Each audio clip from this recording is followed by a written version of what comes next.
But the emptiness has a value and the appearance of plenty. One way of getting is not looking. One way of having is not asking and only believing that the silence I believe to be inside me is the answer to my mystery. Mystery, misery, that emptiness with the appearance of plenty. This excerpt comes from a book asking one terrifying question. What happens if meaning only arrives at the same moment it becomes impossible? I'm talking about Hour of a Star, the last book of the acclaimed Clarice Lispector. Let's get this book undone.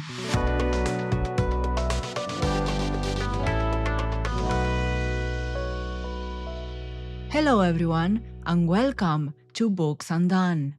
I'm your host, Livia J. Elliot, and today I want to analyze the work of an author I have not discussed so far, Clarice Lispector, and in particular, her famous Hour of the Star. Lispector became renowned for her unconventional prose and distinctive narrative style, as well as for the profound meaning that permeates her work. In particular, Hour of the Star is often presented as a novel about poverty, and yet I believe it poses a deeper question.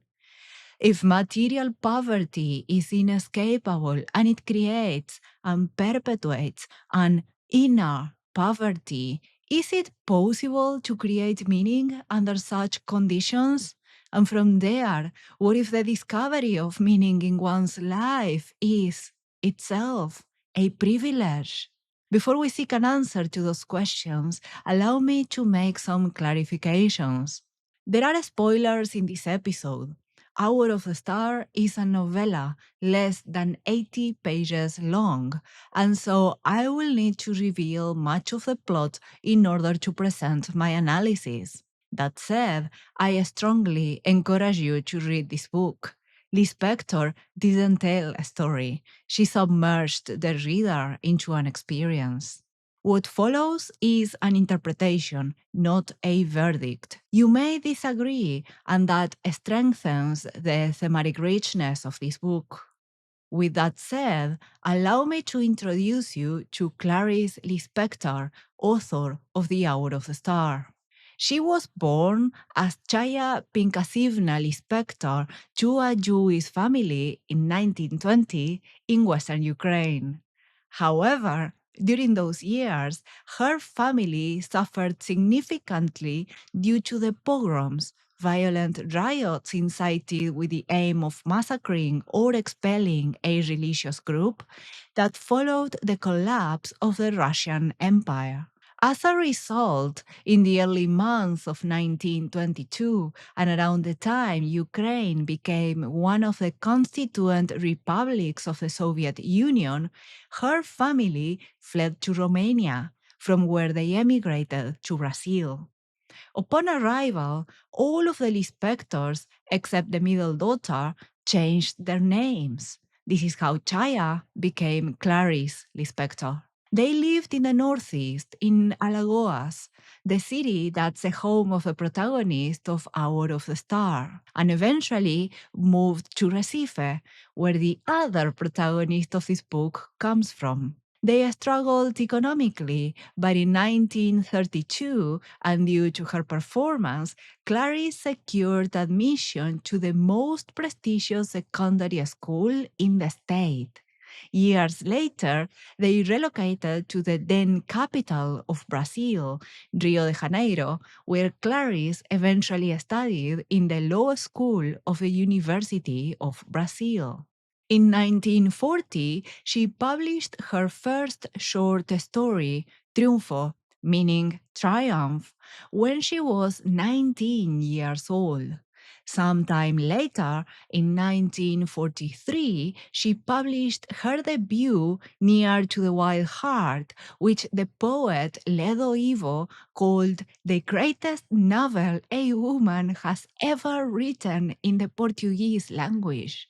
She won the prestigious Gracia Araña Prize and so began shaping Latin American postmodernist literature. Benjamin Moser, the author of Lispector's biography and translator of her books, referred to her as the most important Jewish writer since Kafka, while Los Angeles Times stated that Lispector should be on the shelf with Kafka and Joyce. Something to note is that historically, Clarice Lispector's work has not been easy to translate.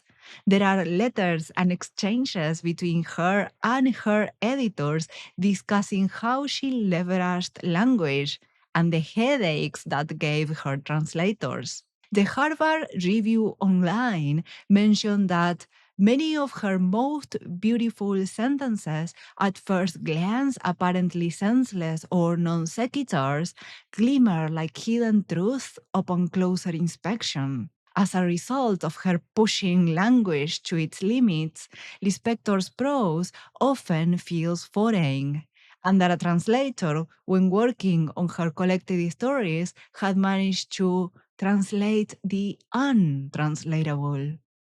Therefore, if you haven't read Hour of the Star, I do urge you to read it.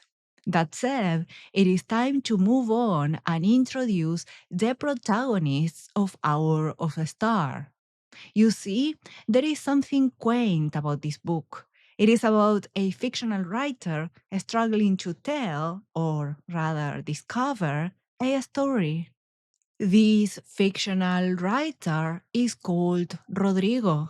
He's the one writing the in-book book, but this is not a framed narrative where he reflects about what happened to him in the past. Instead, this story within a story is a fictional tale, and it seems to trouble him. Most of the beginning of Hour of the Star is about Rodrigo penning his writerly struggles. As I will now explain, this story will be the result of a gradual vision. For the last 2.5 years, I've been slowly discovering the whys. It is a vision of the imminence of. Of what? Maybe I will figure it out later, just as I'm writing at the very same time I'm being read. We never know much about him, how he looks, how old is he, where he's writing. However, we do know the theme of the story he's about to write does not seem simple. Early on, he warns us about the language he will use. Consider this. I do not intend for what I'm about to write to be complex, so I will have to use the words that sustain you. An exterior and explicit story, yes, but which contains secrets. It seems Rodrigo's opinion of his writing style, but I believe there is something deeper here. A clue to something he doesn't know, or perhaps doesn't want to make explicit. But I'm getting ahead of myself. Before I can tell you what that is, we have to finally consider the moment he tells us about the protagonist of his story. How do I know everything that is about to come and that I myself still don't know since I never lived it? Because on a street in Rio de Janeiro, I glimpsed in the air the feeling of perdition on the face of a northeastern girl. Not to mention that I, as a boy, grew up in the Northeast. The phrasing is striking. The girl is simultaneously unimportant and fundamental. Rodrigo does not see her in the sense that her appearance, age, or any other bodily characteristic is completely transparent to him. What only matters is a feeling of perdition on the girl's face, that emotion he cannot name. Rodrigo glimpses it, a fleeting visual action, in the air, like a smell, as though her despair had extended beyond her individual experience to saturate the senses of those around her. That saturation, that perceived perdition, is the exterior and explicit story Rodrigo mentioned before, but the reasons for it are the secrets. How can Rodrigo know them? He's not overt about it, but we can read between the lines, especially in the moment he confesses to have grown up in the Northeast just as a girl. You see, the Brazilian Northeast is quite a peculiar region, always leaving a mark on those born there. Half of it is semi-arid and prone to drought, yet it sustains roughly a quarter of the country's population, about 53 million people. Since the 19th century, the Brazilian Northeast has been home to the largest concentration of rural poverty in Latin America, with the World Bank estimating in 2010 that about 39% of families there survived on just 1.48 USD a day. It is against this backdrop that Rodrigo's next confession takes on a different weight. I also know about things because I'm alive. Everyone alive knows, even if they don't know they know. If you combine this, I'm alive, with the exterior and explicit story, which contains secrets, we can make an inference. Rodrigo is confessing that he understood the girl's perdition because of experiential knowledge, because he also experienced hardship and vulnerability in the indigent Brazilian Northeast, and he had the intuitive pre-rational realization that whatever he saw in that girl's face captures what he has been feeling. That mystery Rodrigo indicated in the quote I opened with. In this sense, to be alive is to carry within oneself an awareness of an invisible suffering caused by having lived in poverty, even when one does not consciously recognize it as such. But what is that sense of perdition? Why does it haunt Rodrigo? This is where the work of Viktor Frankl could help us answer that. In Man's Search for Meaning, Frankl's memoir of survival in Nazi concentration camps, he observed that, in some ways, suffering ceases to be suffering at the moment it finds a meaning, such as the meaning of a sacrifice. This became one of the principal tenets of logotherapy, an existential form of psychotherapy grounded in the premise that the primary motivational force in humans is a search for meaning. As we know, poverty causes suffering, physical suffering from lack of food or medicine, and mental suffering from the anxieties of the day to day. For example, what am I going to eat? Or what happens if my child falls ill and I can't help him? But that inner suffering has a peculiar cruelty. It lingers. Even when a person escapes poverty, even when they manage to improve their circumstances, something remains. It is in that aftermath where we meet Rodrigo while he's lingering in that mystery, unable to make sense of his perdition. Consider what he said here. Forgive me, but I'm going to keep talking about me, who am unknown to myself. And as I write, I'm a bit surprised because I discover I have a destiny.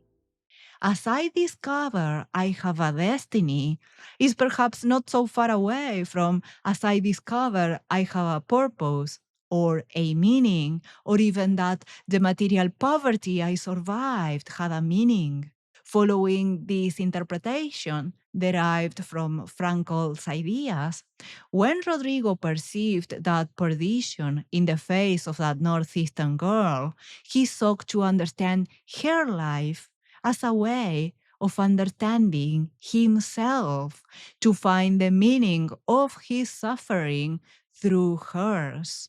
Hold on to this hypothesis, it will matter later. For now, we must turn to the girl herself.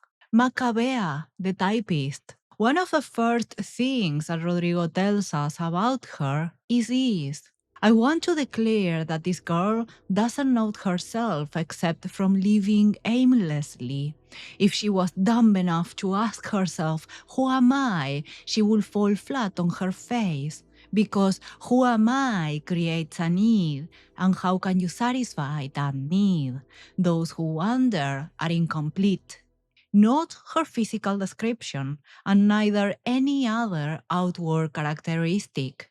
Her mindset, her perception of life and existence itself.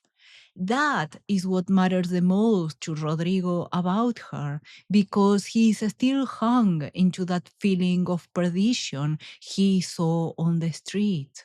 Notice this, who am I creates a need, something that Frankl would have argued to be the need for purpose. Living while knowing we have no purpose leads to depression, anxiety, to being incomplete, as Rodrigo aptly pointed out.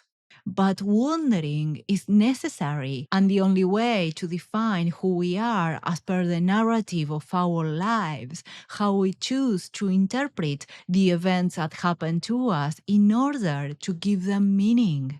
And from that meaning, construct the self.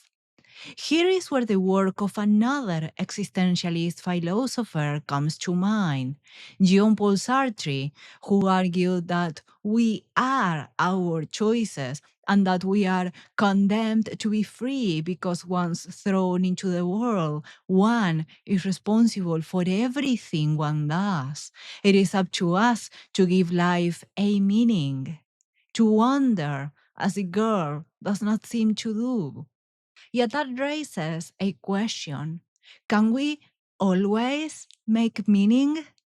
This question is just the beginning of what I believe Lispector was challenging with Macabéa's story, and therefore what Rodrigo thus struggles with. Early in his prelude, he begins showing the idea that Macabea may not have that need to give life a meaning at all. Consider what she thinks whenever she's feeling Sunday blues. She never complained about anything. She knew that just how things are. And who organized the land of men? Surely someday she'll desert the heaven of the crooked where you only get in if you are warped. That's just how things are. We can certainly read that as acceptance, as a detachment that comes after understanding one has little control of the context. Yet that stance in life requires a strength of mind, awareness of one's own feelings and reaction, emotional intelligence to label them and reason them, and an understanding of the society we live in. Such acceptance will lead to what Viktor Frankl argued in Man's Search for Meaning. What is demanded of man is not to endure the meaninglessness of life, but rather to bear his incapacity to grasp its unconditional meaningfulness in rational terms. But can Macabea even do that? Does she have the meanings to rationalize her life? Excellent question. But before we can answer it, we must recognize that acceptance is not the only interpretation of what she's expressing by saying, that's how things are. There is another emotion that could work as well, resignation, where the awareness of what we cannot control comes with a different attitude, not from the strength of mind, but from powerlessness and, yes, perdition. But there is a third way of reading that phrase Macabea always returns to, and it could help answer my recent questions. Consider what Rodrigo writes about her childhood. I limit myself to telling of the lame adventures of a girl in a city that is entirely against her. She, who should have stayed in the backlands of Alagoas in a cotton dress and without any typewriter, since she wrote so badly she only had 3 years of school. Because she was so ignorant, she had to type slowly, letter by letter. Her aunt was who gave her a crash course in typing. 3 years of school makes someone barely literate. And what he tells us about Macabea's typing process may very well imply she did so by simply pattern matching the letters she saw handwritten by her boss. It does make sense if we remember that the Brazilian Northeast is extremely poor and undereducated, and that her aunt taught her typing as a means of protection. In Rodrigo's words, the aunt also considered it her duty to see the girl didn't end up like all those girls in Maceió, standing on street corners with lit cigarettes waiting for men, though Macabea had shown no signs of turning into a hooker. With this context, we can return to the questions I posed before. What if Macabea didn't have the means, the literacy to reason the events of her life and find meaning in them? Were that the case, that's how things are, is neither acceptance nor resignation, but merely a reference to the unchallengeable unknown. A belief that will jail someone within a meaningless existence, being alive without the tools to even ask why, let alone answer. Consider what happens when Macabea hears one song for the first time. When she heard it, she started to cry. It was the first time she'd ever cried. She didn't know she had so much water in her eyes. She cried, blew her nose, no longer knowing what she was crying about. She wasn't crying because of the life she led, because never having led any other, she'd accepted that with her, that was just the way things were. Surely this happened to you, minding your own business when suddenly a song catches your attention. You stop what you are doing and listen, then the world is no longer important and all that matters is a song. The more you listen, the more it reflects whatever you are going through, as if it explained everything better than we ever could, or as if the composer had truly known what was happening to us. That is precisely what Macabea experienced in that paragraph, finding herself reflected on those lyrics. Yet, because he had no means to logically reason what she was feeling, her only response was instinctive, crying. Crying and saying that was just the way things were, because such is the only explanation she has available and the one keeping her at arm's length of any dreaded why. And this leads me to one poignant point, the core issue stemming from poverty. It doesn't merely take away one's access to white collar jobs and higher salaries. Ultimately, poverty and the illiteracy it reinforces limits the understanding of information needed for self care. It lowers self esteem, reduces autonomy, and narrows critical thinking. Everything we need to develop the emotional intelligence that enables self awareness and, with it, the ability to search for meaning. It is of no surprise, then, that in 2020, researcher Chiyang Sang demonstrated that higher levels of illiteracy increase anxiety levels by almost 12% compared to those of a literate population. The connection between anxiety and meaning making is also more philosophical, something that Viktor Frankl approached in Man's Search for Meaning, arguing that existential anxiety is derived from the ultimate fear that life has no meaning. Which brings us back to Lispector's challenge. Can we always make meaning? From an existentially perspective, that is terrifying. Rodrigo, the fictional writer narrating Macabéa's story, seems to intuitively arrive to this question. But he doesn't propose an answer, so I will leave it open for now. There is another situation we have to consider first. What happens the moment Macabea finds a book that her boss, Mr. Raimundo, was reading? One day, Macabea saw something that for a brief moment she coveted. A book that Mr. Raimundo, who had a literary bent, had left on his desk. The title was Humiliated and Offended. She grew thoughtful. Maybe for the first time she defined herself in a social class. She thought, and thought. She concluded that nobody had ever actually offended her. Everything that happened was because that's how things are, and there was no struggle possible. A struggle for what? It seems impossible to think that someone who grew up in the poorest regions of an entire continent, who was therefore denied any possibility of progress, will not feel offended by the lack of available opportunities, by how little others think of her.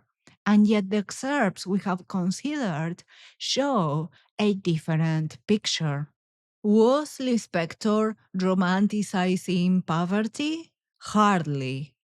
As I see it, this is another angle of what I mentioned before, the effects of illiteracy on critical thinking. It is a complex skill, and the Stanford Encyclopedia of Philosophy presented as careful thinking directed to a goal. In this sense, it is central to meaning making because it allows someone to reflect on their beliefs, evaluate reasons, and organize their lives around justified values, which are also fundamental to perceive an injustice as such. Think of Viktor Frankl, who spent 3 years of his life incarcerated in multiple concentration camps during World War II and was able to survive simply because he found meaning in his suffering, which was by far greater than Maccabea's. By the time Frankl was sent to the first concentration camp, he was already a psychologist, graduated from the University of Vienna, and had worked in a renowned Austrian hospital. He'd also founded his own clinic and even published academic papers. In fact, in Man's Search for Meaning, he shares that through Auschwitz, he found meaning in the idea that he could complete his research after exiting the camps and with it help others. That is a completely different standpoint to Maccabeas. She is malnourished, didn't even finish school, and can barely write without typos. The novel shows us moments in which she actively cannot grasp basic concepts, including those that describe her own condition. For example, at one point she asks plainly, because there are so many things I don't understand. What does per capita income mean? She does not know the term used to describe the threshold of poverty, the one she's clearly below. She's not Frankl, armed with the knowledge and critical thinking necessary to withstand the Holocaust. Because of her lack, The struggle is not something she refuses, it is something she was never given the language to conceive. From the perspective of someone literate, this is impossible. Yet, as Rodrigo writes, it has a very different effect for her.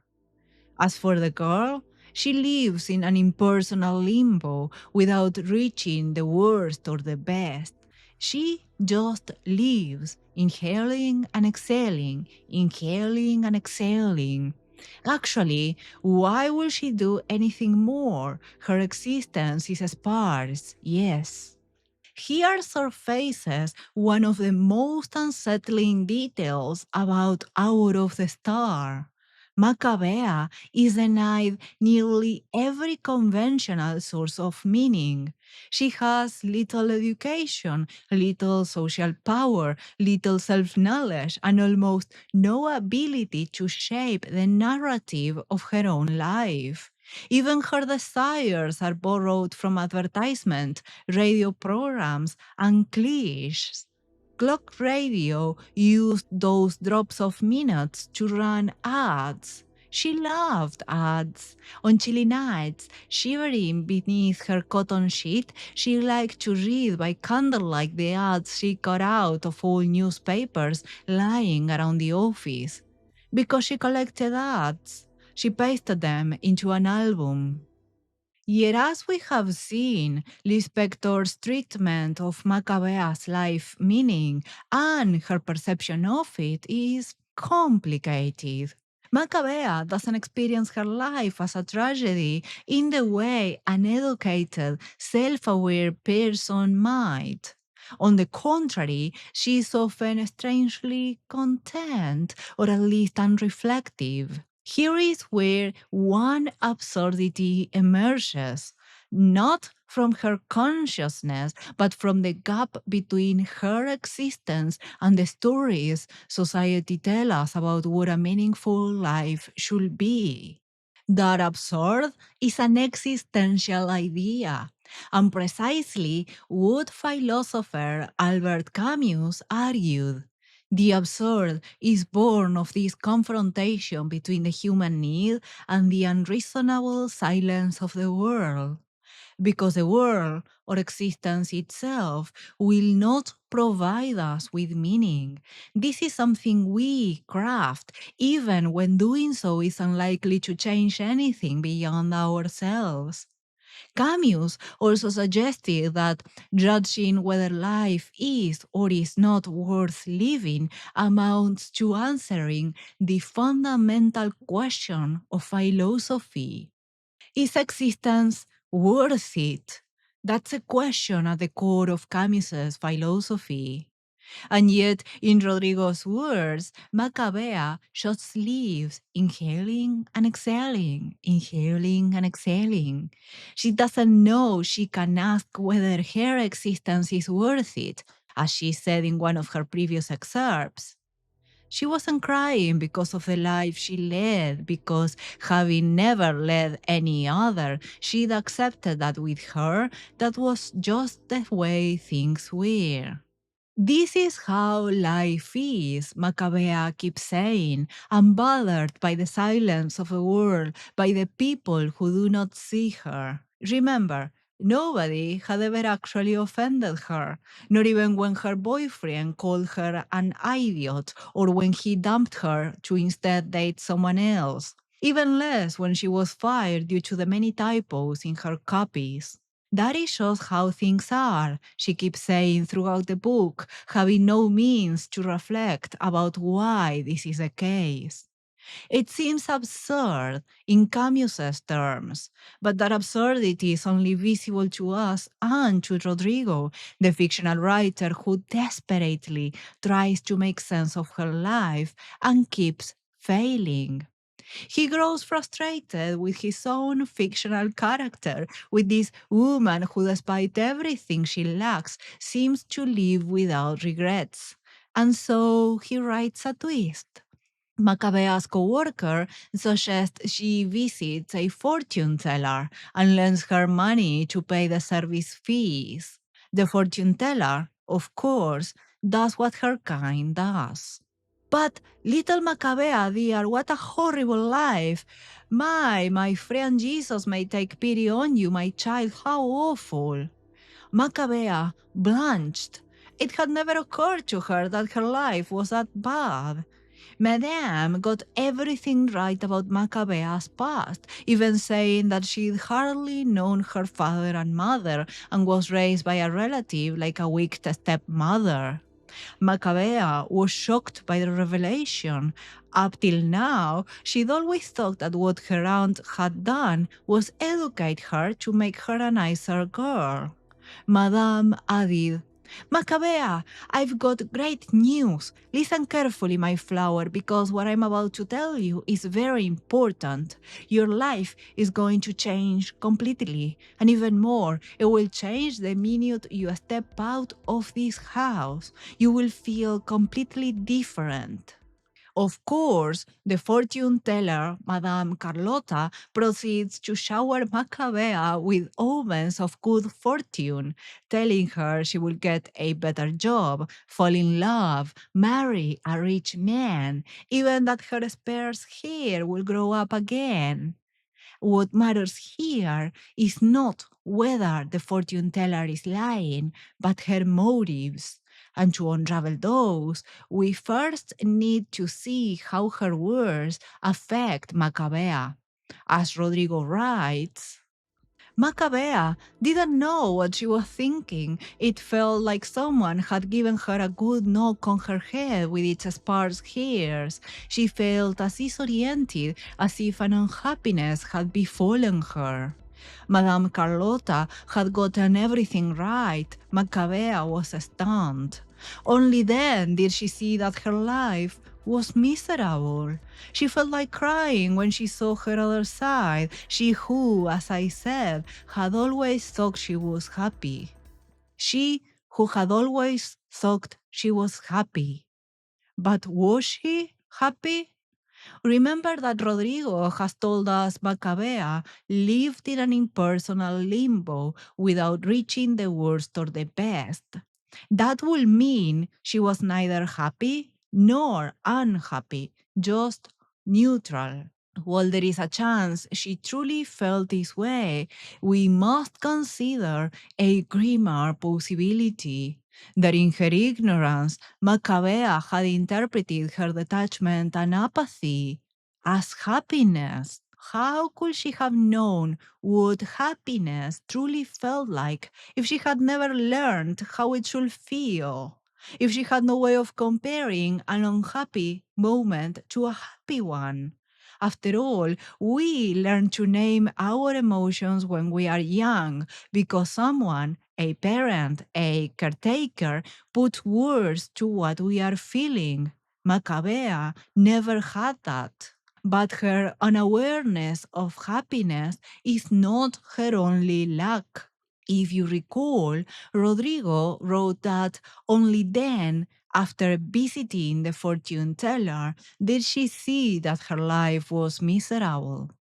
This circles back to something we established earlier.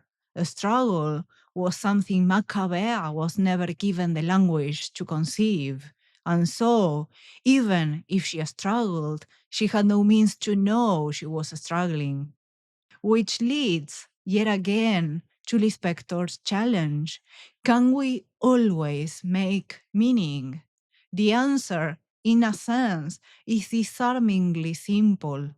That person needs someone to help them. Yet that help, contrary to what we may think, does not come from someone else giving the afflicted a meaning. That is not how meaning works. It must be discovered from within. The only way to help someone like Macabea is to do exactly what the fortune teller did. Give her the language she was missing so that new words may open what was previously unthinkable, the meaning of her life. But the world is absurd, remember? And so, after Macabea departed the fortune teller's house, just after she'd been taught the most important lesson of her life, Rodrigo writes her end. Then, as she stepped off the pavement to cross a street, Destiny whispered swift and greedy, "Now, quick, it is my turn." And enormous as an ocean liner, the Mercedes hit her, and at that very moment, in some single corner of the world, a horse, as if in reply, reared in a peal of neighing.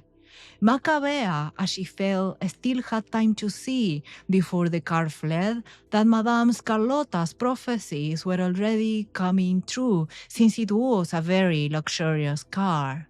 She lay helpless on the side of the street, perhaps taking a break from all these emotions, and saw, among the stones lining the gutter, the wisps of grass green as the most tender human hope.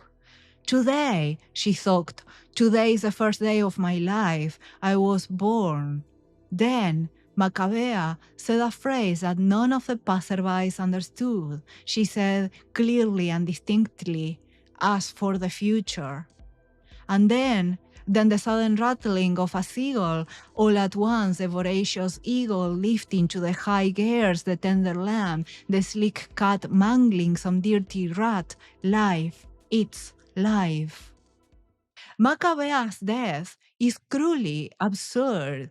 The fortune teller taught her the basics of emotional intelligence and gave her the tools needed to find meaning. But the story just erased her because Rodrigo tired of her. In his own words, is this a melodrama? What I know is that melodrama was the summit of her life. All lives are an art, and hers incline towards the great uncontrollable weeping like rain and lightning. It is not a melodrama, it is the absurd, and it links back to Albert Camus and how he died in real life. Allow me to tell you the story. In January 1960, Albert Camus had spent a holiday in Provence, France, along with Michel Gallimard, his friend and publisher's nephew. Camus's wife and both his children had traveled to Paris by train, and so he also had a return ticket in his pocket. But Gallimard persuaded him to ditch the train and make the journey by car instead. Camus agreed and took the passenger seat. Somewhere along the ride, Gallimard lost control of the car, and it was later proven he was not drunk and neither speeding. The road was straight. The pavement was not icy, not even wet. And yet the car veered into a tree, killing Camus almost instantly and fatally wounding Gallimard. Was Lispector directly referencing Camus's death? I guess we will never know, so the resonance is striking. Many readers have seen a grim irony in Albert Camus's death, a philosopher of absurd contingency meeting an absurdly contingent end. Beyond the car crash, Macabea's death operates along the same lines. The possibility of discovering meaning arrived at the exact moment meaning itself became impossible. Everything here unveils the tragedy of a life without the means of discovering meaning, but underneath it lays a harsher truth. Meaning itself is a privilege.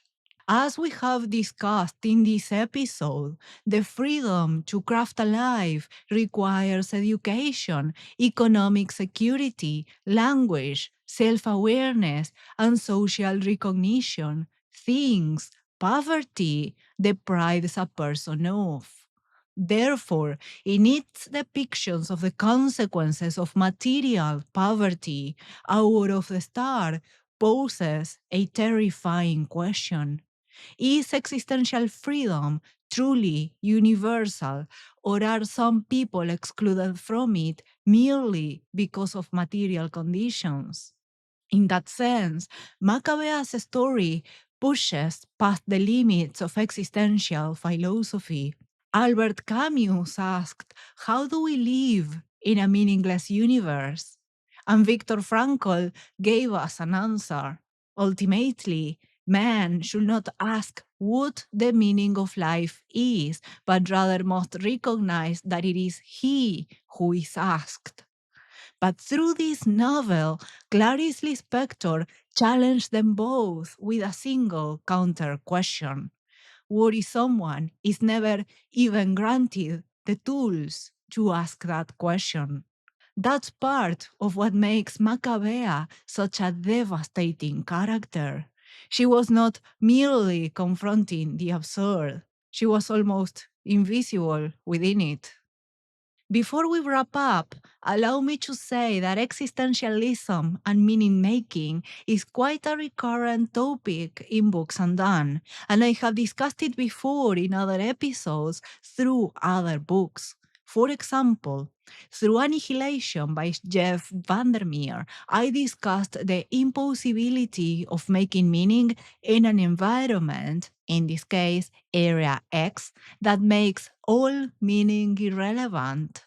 When approaching Walking on Glass by Ian Banks, I discussed the consequences of making someone else the meaning of our lives and what happens when that person leaves us.